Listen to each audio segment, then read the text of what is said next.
Good evening, everybody. Welcome to another edition of Face the Heels. This is episode 25. My name is Ben Cornett. How is everybody doing tonight? I'm doing good. Tonight, we're going to be discussing AEW, and also we'll preview All In this weekend. That is happening this Sunday. But first, we got to talk about something very unfortunate that happened today that is just tough to see, tough to hear. One of the all-time greats in professional wrestling. He's a hardcore legend. He really made hardcore wrestling. He put that on the map. I'm talking about the one and only Terry Funk. Unfortunately, he passed away today. He was just 79 years old. Man, what a legend, man. He, in my opinion, was one of the all-time greats. I mean, just there he is right there. For the younger audience that doesn't know who Terry Funk was, he started his pro wrestling career in the early 70s. He wrestled in Championship Wrestling from Florida. He wrestled in All Japan for over 20 years. He would go back and forth between Japan and the States. I mean, he had a lot of great rivalries, as you know, with Dusty Rhodes in Florida. He defeated Jack Briscoe for the NWA title. He was the NWA World Champion. Then he also wrestled in the WWF in the mid 80s. He was on the WrestleMania 2 card with his brother Dory Funk. They took on Tito Santana and Junkyard Dog. So he had a brief moment in WWF. Then he went to WCW, where to me, I felt like this was Terry Funk at his best. One of my favorite rivalries for Terry Funk was always against Ric Flair.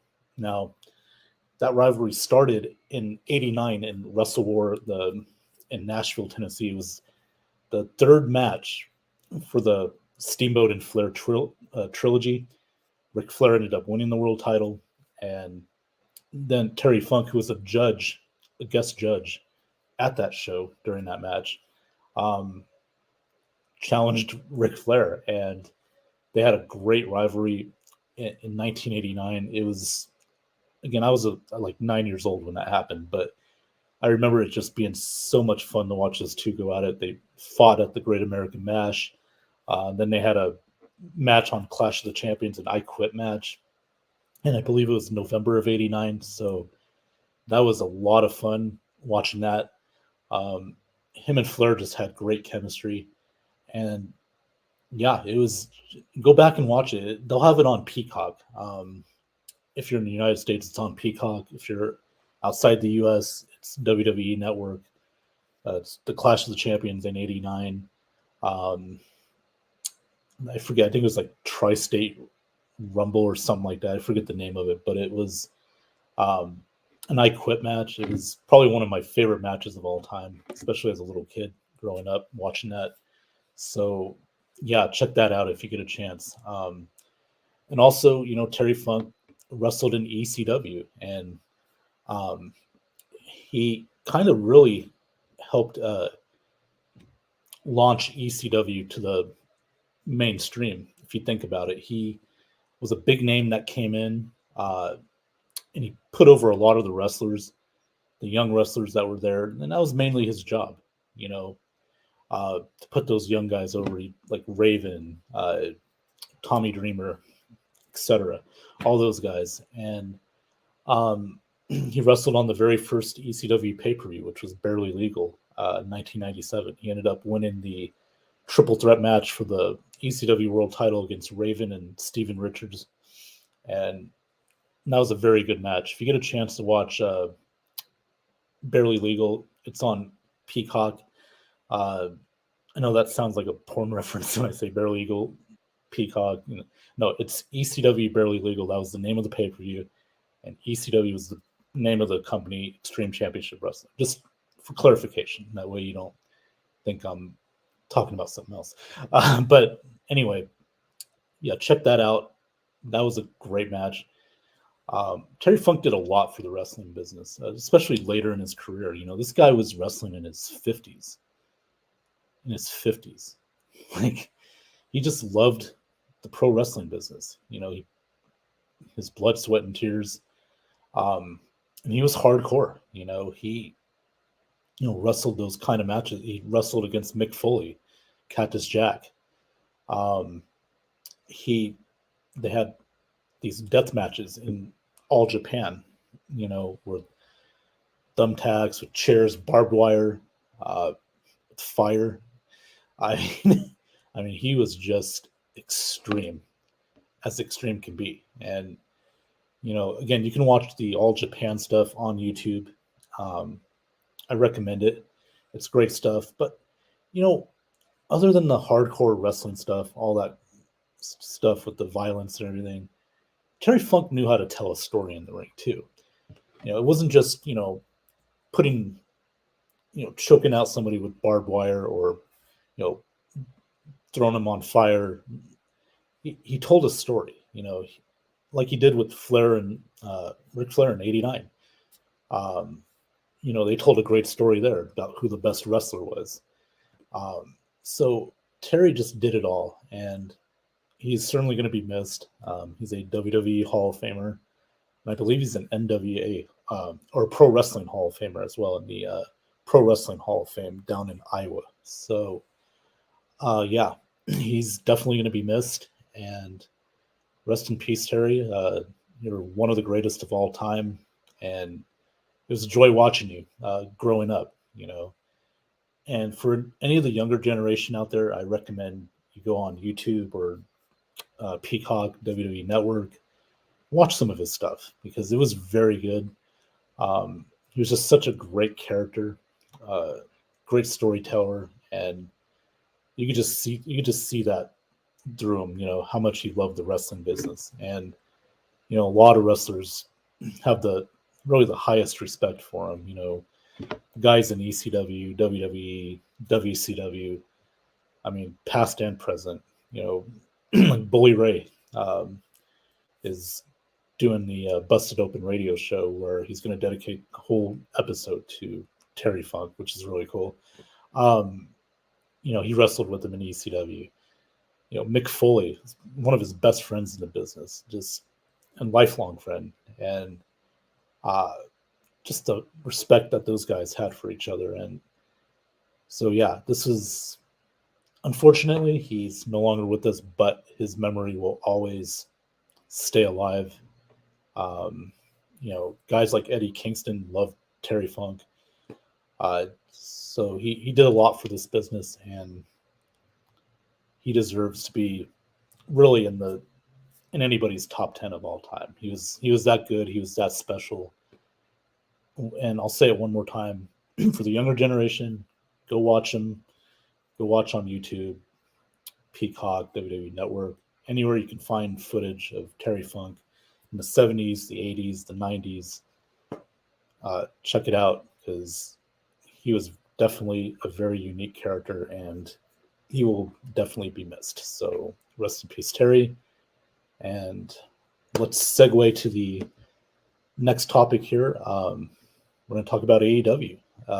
This is a big week for him. I did mention last week that, they're having some issues, behind the scenes and everything. And I guess I'll go ahead and bring up some more stuff that's been happening behind the scenes. We found out this past Friday that, unfortunately, FTR's Cash Wheeler was arrested earlier in August. For a road rage incident, pled not guilty. Right now, he's out on bond, and he's been on TV. So I guess apparently AEW knows about it. Perhaps, now the issue is going to be: can he go to England? Will they allow him to enter the country? Even though he's not been convicted of anything, and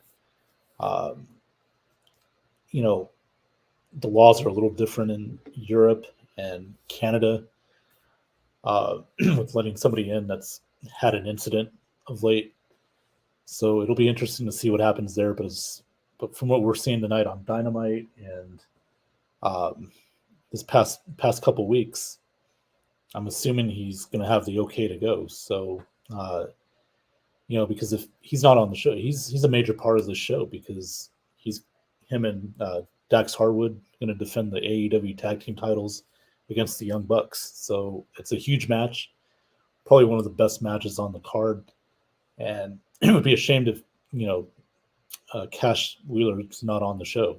That would really change the dynamics of it. But we'll see what happens. There's still a few days away from All In, so yeah, we'll see what happens there.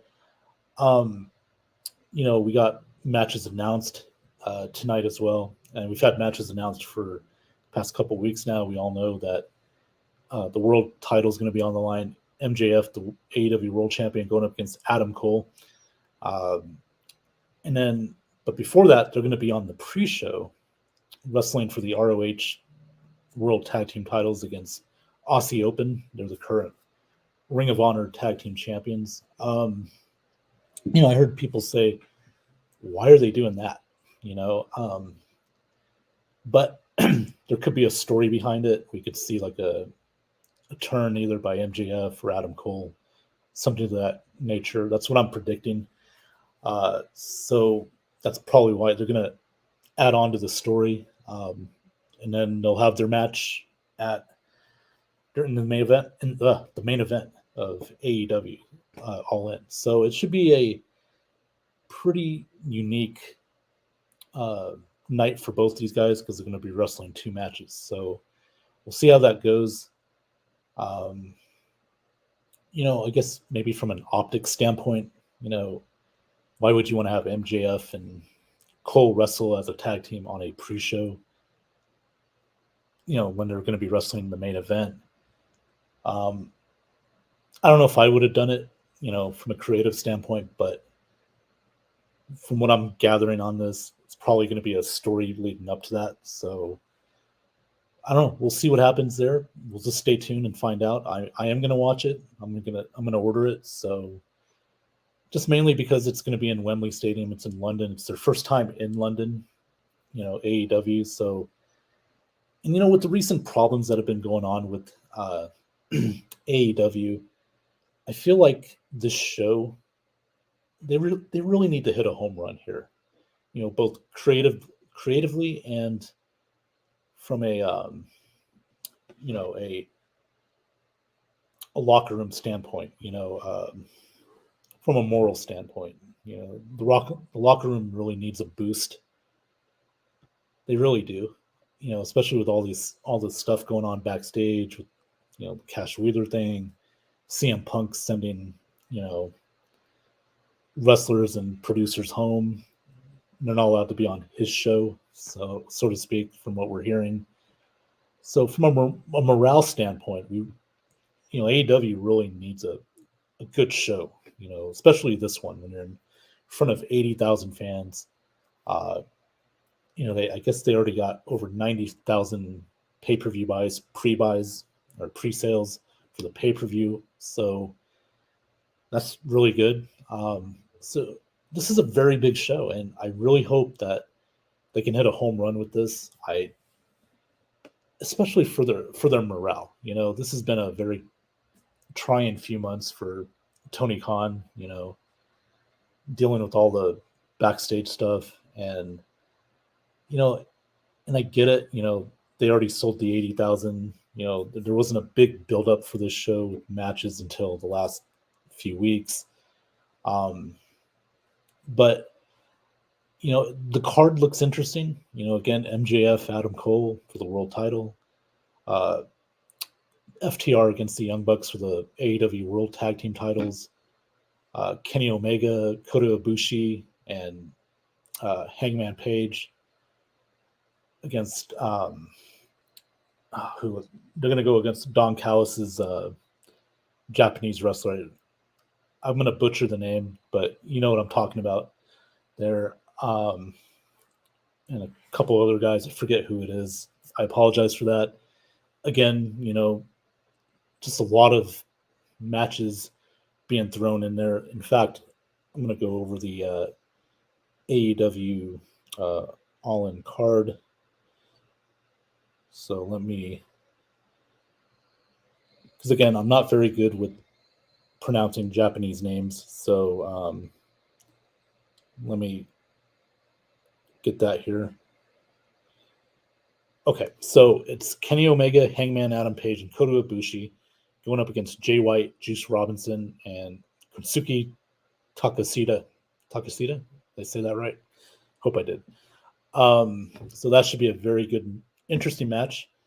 I would have liked to have seen like a Kenny Omega have a singles match, but obviously, I think the match we all want to see is Omega CM Punk, but due to legal reasons, we're not going to get that. At least not anytime in the near future, but maybe one day we will, because I would really love to see those two have a match on a big show, especially like this show. This would have been a perfect show to do it on, but anyway, but we still get Kenny Omega, we get Hangman, Adam Page, we get Kota Ibushi against Kosuke Takeshita, Jay White, and Juice Robinson of the Bullet Club Elite, or Bullet Club Gold, I should say.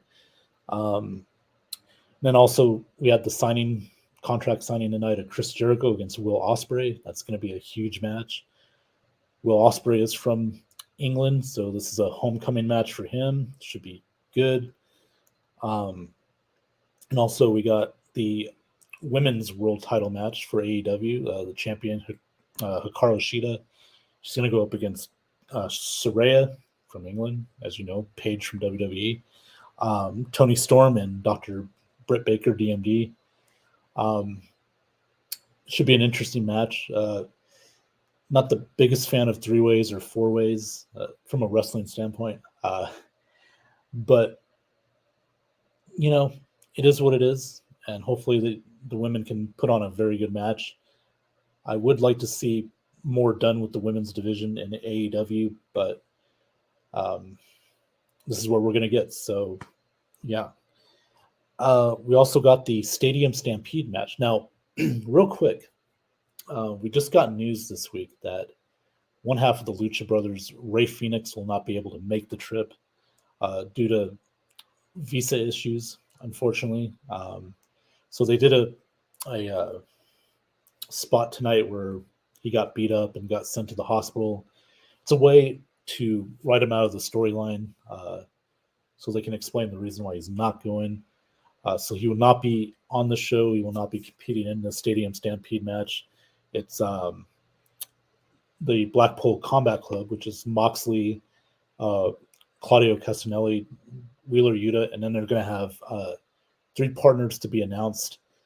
They're going to go up against Eddie Kingston, one half of the Lucha Brothers, Pentagon, Orange Cassidy, and Best Friends, and they'll probably have to look for another partner as well because of Rey Fenix not being able to make the trip, or they may do like a 5-on-5 instead of a 6-on-6. So we'll see how that goes there. But and also we got Swerve Strickland. Well, it's supposed to be Swerve Strickland and AR Fox going up against Sting and Darby Allin in a casket match, or coffin match, I should say. But unfortunately, well, not unfortunately, they did a thing tonight where Swerve Strickland turned his back on AR Fox. So he kicked AR Fox out. Brian Cage, I think, is going to be the guy that replaces AR Fox in that match. So we're going to have Swerve Strickland and Brian Cage go up against Sting and Darby Allin. Also, we're going to have CM Punk, since we mentioned him earlier, is going to go up against Samoa Joe.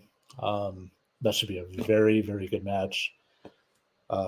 If you saw their match on Collision, that was really good a few weeks ago. Samoa Joe wants revenge for that since he lost. And now we're going to get another match between these two. I expect it to be a really good match, hard-hitting.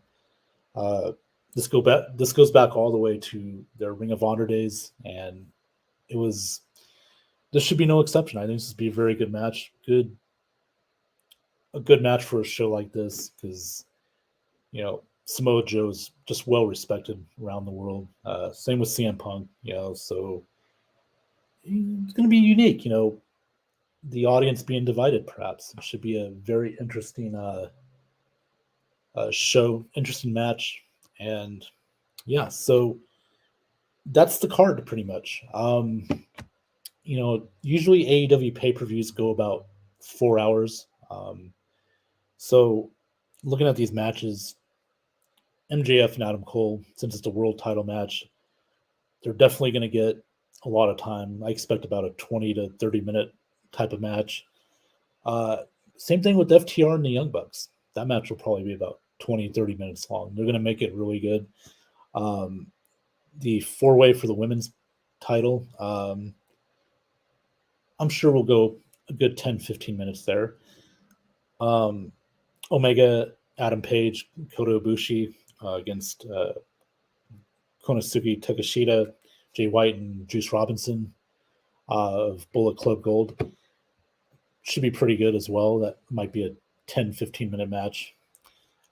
Jericho and Ospreay will probably get a lot of time, especially with Ospreay being the hometown guy, So I expect it to be a very good match.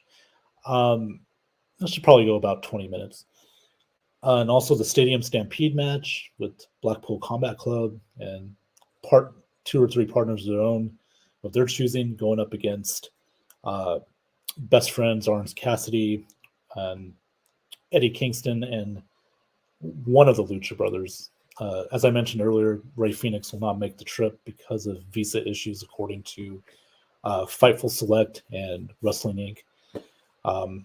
That's a shame. I would love to have seen the Lucha Brothers in the Stadium Stampede. They could do some amazing stuff. But, it is what it is. So we'll find out who will replace him. And, yeah, and that match should probably go about 20, 30 minutes as well, because remember, they're going to be fighting all over the stadium. So you can imagine how long that match could be, especially with the spots they're going to do. Especially, with Moxley. He loves to do those spots. Eddie Kingston likes to throw caution to the wind. So, it's going to be very, very fun if you're... And, speaking of the late Terry Funk, hardcore, I'm sure he's going to be watching up there, looking down and watching this hardcore style match. So it should be fun. It should really be fun. And we got Swerve Strickland and Brian Cage going up against Sting and Darby Allin in a coffin match. That should be a lot of fun as well. I cannot wait. CM Punk Samoa Joe, that pretty much says it all right there. That, sign me up for that. The card is pretty good. It's pretty good, especially for it being crammed in really at the last second. Tell me what you guys think. What do you think is the best match going to be on this card? The one that you're looking forward to? I think Punk and Joe is going to be great. FTR and the Young Bucks, I think that's going to be a very good match. MJF and Adam Cole, I think will have a very good match. So I think it should be a very interesting match, very interesting card, and I can't wait to see it. So I just can't wait to see the 80,000 that are going to be at Wembley Stadium. The first time ever it's been in London, England. That's going to be incredible, just to see that crowd. And again, I'm really, as much as I've been critical of AEW, and they deserve some criticism, I really hope they put on a great show, boost that morale in the locker room, and just skyrocket, to the next level. They're going to have a pay-per-view next week, All Out in Chicago. So that's really interesting there. They're going to have 2 pay-per-views in 2 weeks. And speaking of All In, speaking of AEW, we just heard some interesting news today. And I will get to the comments. I see some comments coming in. I'll get to that in a second.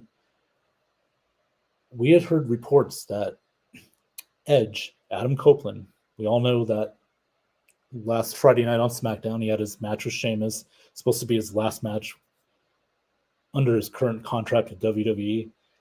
Apparently, there was reports from Fightful Select and Wrestling Inc. saying that Edge came up with a big offer for WWE to see if they would accept the terms that he wants. And surprisingly, WWE turned it down. So this is interesting because you're wondering, could he be at AEW? Because now he's no longer under contract with WWE. Could he be at All In? Who knows? I believe his contract's up now, or it's going to be up by the end of the week. So who knows? So for WWE to turn that down, there must have been some huge money being thrown at Edge, Adam Copeland, by AEW. And I can see Tony Khan definitely throwing that money there. I mean, he's got a limitless amount of money. Like we've seen it. He's signed a lot of ex-WWE guys. He's not afraid to sign anybody else. He's not afraid to sign another AEW or WWE person. So whatever that offer was, that's very interesting. Very, very interesting. Keep an eye on that. WWE would turn it down. Makes you think. I mean, as far as Adam Copeland being in AEW, he's not going to use his name Edge because that's owned by WWE. Adam Copeland in AEW would be very interesting. It would be a big game changer because now I know what you're saying. Adam Cole, guys like Keith Lee, like Rusev, those guys, Adam Cole's in the main event at All In. So he's obviously done pretty well here since he's come to AEW, but guys like Keith Lee, like Rusev, who's getting a reboost on Collision, really haven't fared well since they've been here in AEW. So you're thinking, oh, great, another WWE guy signing. But here's the difference. Edge is he's a legend in WWE. He's been a legend for the past 25 years. I mean, he's got name recognition. I'm not saying that guys like Rusev, Keith Lee, Andrade aren't good wrestlers. They are, but Edge is just different. He's a star. He's a mega star. And for AEW to get a guy like, or potentially get somebody like an Adam Copeland, I think would really, really skyrocket them, at least early on. Now, it's going to depend how they use him. Again, that's the key. Yeah, you signed him, but how do you use him going forward? That's going to be the big question. I mean, look what you did with Rusev and Keith Lee and Andrade, and before recently, Swerve Strickland. Look what you did to those guys. You didn't really do much with them. You just signed them so you can have them. Edge, I just believe he's not going to go to AEW without saying, you know what? I need to be on TV. You got to use me the right way. I don't think he would just sign a contract just to go there. I think he wants to make a big difference. And yes, money's got a lot to do with it. No doubt about it. But I do believe somebody like an Adam Copeland Edge wants to be involved and wants to make a difference in AEW. You're not just going to sign him and just put him on the show, use him for a week or two and then put him away. No. Somebody like Adam Copeland's he's not going to accept that, in my opinion. I don't know him, but I'm just saying, I feel like somebody like him with that prestige and that legendary status that he's had over the past quarter century isn't just going to go in there just to be there. I think he wants to make a difference. So if it happens, man, that's going to be great. Yeah, I think it's great for AEW. And it's good for pro wrestling as well. You got a legend like an Adam Copeland, a guy that people can respect, and I'm sure there are a lot of wrestlers that just respect the hell out of, Adam Copeland. So we'll keep our eyes on that and see what develops out of it. Maybe he'll be there, maybe he won't. We'll see what happens. So With that being said, I'm sorry to ignore everybody. I see there's a lot of comments on here. Let me get to them. Here we go. Our first comment, Scott Thaler first. Thank you for tuning in, Scott. Scott Thaler says there are 3 shows on right now. Okay, yeah, there are, but that's fine. That's what the Ben Zone's about, putting everybody on. Restoring the Roar with Alex Loosemore. I caught a little bit of that right before when I was prepping for my show, so he's doing a good job there. Where's the link? Johnny, I'm sorry about that. I don't mean to, be like this, but this wasn't going to be a very long show tonight. I wanted to get on to do this show this week, so sorry about that. But I'll try and get you on next time. Nothing personal. I just wanted to do a quick show because I just got home probably like an hour ago, so I had to prep and really set up stuff. Didn't have time to send out a link, but I promise you I'll get you on next time. Johnny Dean, I love threesomes. Who doesn't, right? Everybody loves threesomes. Johnny Dean says AEW is the best. I agree. Well, I think they can be, but they really need to start getting it going creatively. Hoping this show on Sunday will elevate them to the next level. We'll see how they do. Nathan Snell, thanks for tuning in, man. Good evening, sir. How are you doing tonight? Nathan, by the way, he had a show today talking about the Ravens. Good stuff from him. If you didn't check that out, it's on the Ben Zone. You can watch his show as well. He does a good job covering the Ravens, the WNBA. Just very good stuff from him. And Maryland football as well. Johnny Dean, hey Nathan, you getting around tonight? I guess he is. Nathan says, I don't watch AEW, honestly. It's what WCW and TNA are. Yeah. I mean, they're on the same network, WCW and AEW, Turner, Warner Brothers. So, I would say with AEW, it's a little more kind of bringing some independent wrestling onto a mainstream platform. But WCW, nobody was going to beat that, especially the late 90s from 96 to 99. WCW was at their apex. TNA, I mean, they had their chance to be really good, in the long run. Now, they're still around. They're Impact Wrestling, but I'm just thinking from like a decade ago where TNA was, I don't want to get too deep into the weeds here. I'll touch on TNA another time. I may do a retrospect show. Nathan, by the way, we still got to do that Monty Brown show that we were talking about. Promise you, we'll try and get that done as soon as we can when we both can get the time together.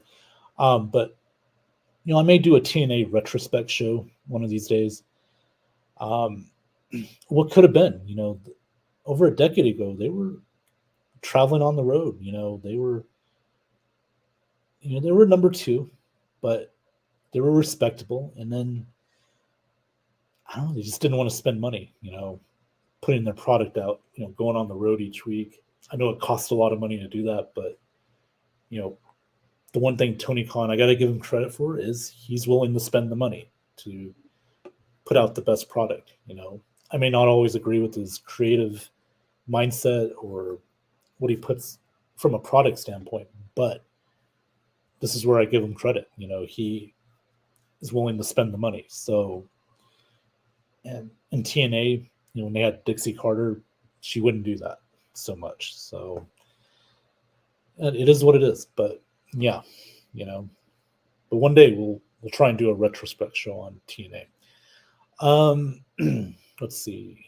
Johnny Dean, exactly. That's why I love them best. WWE is too commercialized. Yeah.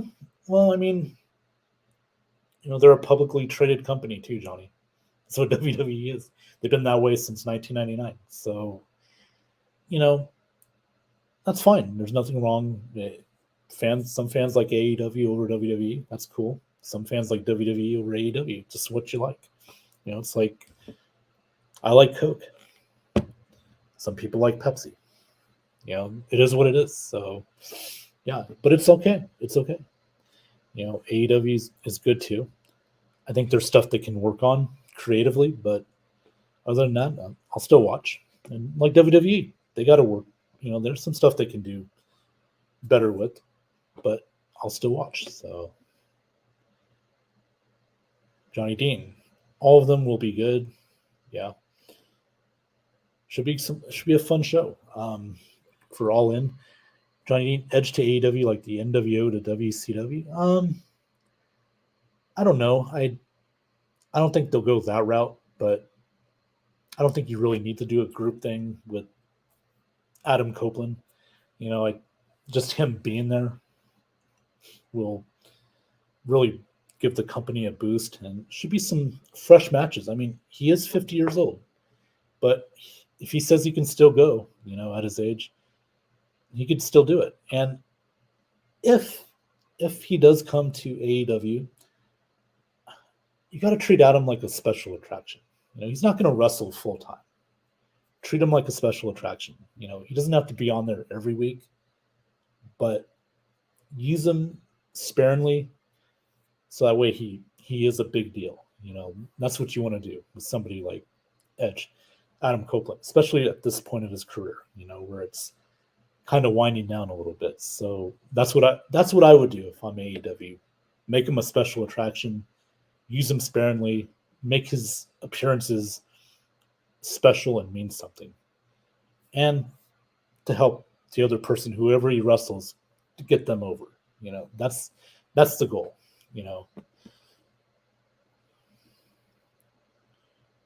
Let's see. What else we got here?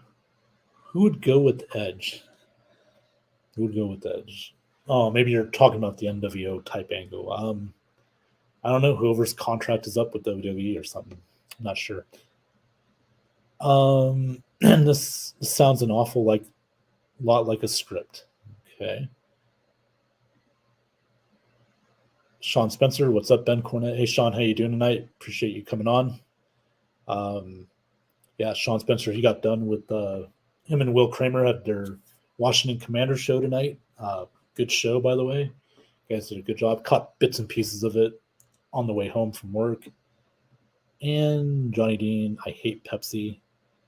Yeah, I'm not a big fan of Pepsi either. I'll drink it every once in a while, but Coke's my go-to. AEW is like the XFL of wrestling. How so? AEW, like the XFL wrestling, when XFL was owned by WWE at one point. So now it's owned by Dwayne Johnson. So, yeah. And Johnny Dean, nuh-uh. Yeah. Yeah, nuh-uh. Oh, man. Well, speaking of, take another swig. Let's see. Nate Snell, take your time. Yeah. You must be talking about trying to do a show together. We will.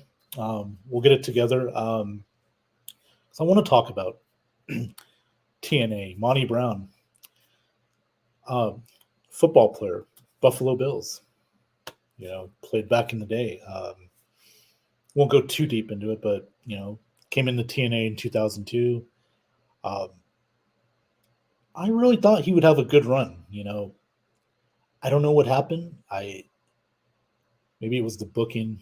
I don't know, but he looked like a star. And, then he went to WWE. That obviously didn't work out there. I don't know why, but maybe it's just bad timing. A lot of times in wrestling, it can be bad timing for certain people going to certain companies, and I think this is no exception. Johnny laughing emojis. Nathan Snow, what's your perspective on the Usos? Well, right now, the plan, from what I'm seeing, is we all know that Jey Uso left SmackDown, WWE. It's a storyline. I think, from what I'm hearing, Nate, from numerous reports in the wrestling dirt sheets, is that the Usos is going to be a brother versus brother, Jay and Jimmy, but they're going to save that match for probably a bigger platform, probably like a Survivor Series or one of the Saudi Arabia shows, something like that. So they're holding off on that for now. But you know, it'll be interesting. Brother versus brother. I'm okay with it. It is time maybe to freshen things up with the Usos, have them feud with each other, and go from there. So, yeah, I can't wait to see it. But they'll probably be off TV for a little bit. Roman Reigns is going to be off TV for a little bit, as well. So WWE's kind of in a standstill, in a stalling moment right now. Over on Raw, you got Cody Rhodes. Who's he going to fight? He's done with Brock Lesnar. So what do you do there? I mean, he's been teaming with Sammy and KO, going up against the Judgment Day. So I mean, right now WWE, they gotta figure it out. There's a long way to go till WrestleMania. 7 months away, and ultimately, you're probably going to see Roman against Cody. That's probably the trajectory that they're headed. But what do you do with Cody for 7 months? The Usos, you want to put this brother versus brother match on a bigger stage. So what do you do with them in the meantime? So that's something WWE creative has to figure out. So we'll see how it plays out in the next several weeks. But yeah, WWE got to get something going. Payback is next week, next Saturday night on Peacock. So the only matches they've announced so far has been Seth Rollins against Nakamura for the World Heavyweight title. So I don't know. We'll see what happens there. And Nate Snow, Jeff Jarrett, that was the problem. Yeah, that's very possible. I mean, as far as guys like Monty Brown not getting a push in TNA, I would say that's probably one of the reasons why TNA, as well, at least for me personally, Nate, maybe you feel the same, but I felt like we got to understand, Jeff Jarrett ran the company. It's no different than what Vern Gagne did with AWA when he put himself as world champion. Now, I don't always agree with that, but I understand why they did. And Jeff Jarrett, kind of the same thing, But I've never really believed Jeff Jarrett was a top star. I think he's a very good mid-card performer, upper mid-card, but world champion, yeah, I think Jeff Jarrett booked himself a lot into these main event spots, and I've always said as a rule, and I heard Vince Russo say this, on his podcast, and this is one of the few times I'm going to agree with Vince Russo. There's always a problem when an active wrestler puts himself in storylines because it can create some, conflict. And Jeff Jarrett was an active performer when he was in TNA. He ran creative, helped run creative. So he got to book himself in a lot of like high profile spots. So that can create some conflict, But I do agree with Russo on that. I do think if you're going to book wrestling, you shouldn't be an active performer. I do agree with that. So yeah, that's probably what the problem was, with TNA. Sean says, it's not rabbit season, it's not such season, it's open season. Yeah, that's right. Duck. Duck season. Yes. Sean Spencer, Ben Cornette, didn't you predict the brother versus brother? I did. Yeah. I had a feeling it was going to go that direction just because creatively you can kind of see it, with Jey Uso getting recognition. He was the right hand man of Roman Reigns. So, yeah, Jey felt jealous. So I just had a feeling that's the direction they were going to go in. That's what happened at SummerSlam. So, and now they're going to have this feud potentially, down the road. Nathan Snell, but don't you think that's what killed TNA? I think that was part of it. I think the bigger problem for TNA, Nate, and again, I won't go into too much, but because I want to kind of do a retrospect show of this one day, and if you don't mind, I'm going to clear my throat there. My opinion on TNA, one of the big reasons why they didn't make it bigger, 2 reasons. I'll give you 3. One was the booking, Jarrett and stuff like that. 2 other reasons. One, I don't think they pushed the homegrown talent enough. They brought in ex-WWE performers and wanted to be like WWE Light instead of being their own product, being an alternative. They ended up trying to be another version of WWE, and that just did not work. And that turned me off. Because if I'm going to watch another wrestling company, I want to watch something different. If I'm tired of Coke, I want something that tastes different. I don't want the same thing. So that was one of the reasons. One of the 3 reasons. The other reason, they didn't spend money. They didn't go out and put the money, because I think they did have the money. They just didn't want to spend it to go out on the road and produce the show. Now, I know it costs a lot of money to do that, but they were owned by the Carters, Panda Energy. I really believe if they really went out and went on the road, instead of being in a wrestling studio at Universal Studios, I really felt TNA could have lasted longer. It would have made it look like a big deal. Instead, you're wrestling in the Impact Zone at Universal Studios. I just think it made it look second rate, in my opinion, because you just didn't get that. You didn't really get a lot of wrestling fans there. You just got people that went to Universal Studios. I'm not saying that nobody was a wrestling fan that went to that show, because there were, but it just felt like a different vibe. And I think TNA could have done better if they had put their show on the road more, and that way you can have a real wrestling audience be there to make the show more livelier, better, because the audience is the key. You got to give the fans what they want. So those are the reasons why I think TNA, even though they're still around, they're Impact Wrestling, but it's just not the same.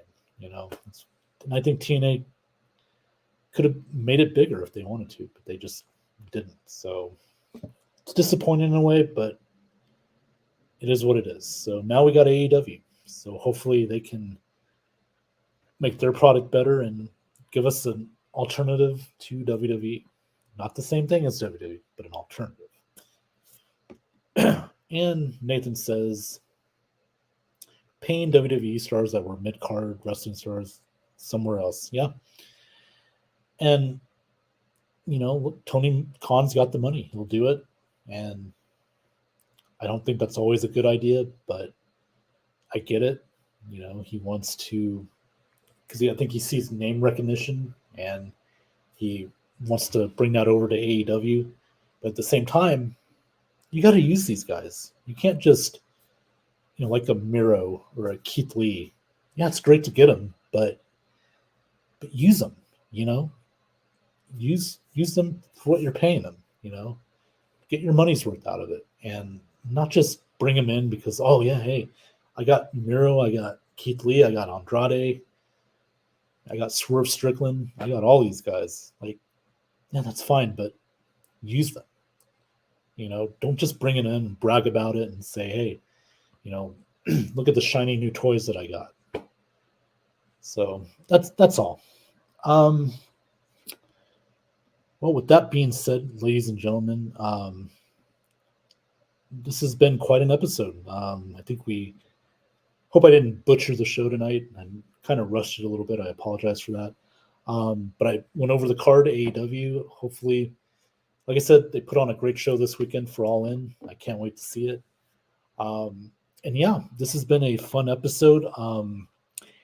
As you know, I mentioned last week, on some other shows previously that we normally do this show Monday nights, but we're going to move it to either Tuesday or Wednesday night, probably Wednesday night, most likely, during football season. So, we'll do like what they call preempted. Like, remember when Raw used to be preempted because the U.S. Open tennis and then the dog show back in the 90s and 2000s. So we're moving it on just for a little bit, but we're still going to do this show. It's fun. I love talking pro wrestling with everybody. So tonight was pretty much AEW. Talked a little WWE. We also talked a little bit about TNA. So, yes, and I got to do more watch along shows. Like I said, my schedule's been really hectic, so I haven't had the time, but hopefully we'll get more time. I want to do those shows as well where we do a watch along. Usually I record the show. I don't do it live. I record it and put it out later on. So I'll give you more details on that as soon as I get them. And that's pretty much it for this week's episode. So, guys, real quick, please like and share this this episode, and all episodes of Face the Heels. I also do Have At It every Friday nights, 10:30 p.m. Eastern, 7:30 p.m. Pacific. I do a Let's Buck with Ben. That's a Tampa Bay Buccaneers football show. I do that during the weekends. Right now we're in the off season, but I do the 2-3 Ben Zone. That's a college basketball show I do as well. That'll be when college basketball season comes up, so stay tuned for that. And so like and share these shows, please. Also, my social media handles are right up there above me. I'm on Twitter or X at BennyBoy702. And this show you can watch also on my YouTube channel at BenCornett9015 and on Facebook in the BenZone Facebook group. If you're not in the Facebook fan group, I do put it on my personal page if you're a friend of mine. So check that out as well. So, ladies and gentlemen, with that being said, I'm going to take off. Everybody have a good weekend. And, oh, wait, we got 2 more comments. When's the next Buck with Ben? Should be this weekend, Sean. Should be this weekend, either Saturday or Sunday. I will give you more details on that when they are available. And Johnny Dean says, Buck with Ben if you dare. That's right. Buck with me if you dare. All right, Johnny. Thanks a lot. Thanks a lot, Sean Spencer, Nathan Snell, Scott Thaler, all you guys watching. Appreciate it. Guys, have a good weekend. And I will see you next time right here on Face the Heels. Have a good night.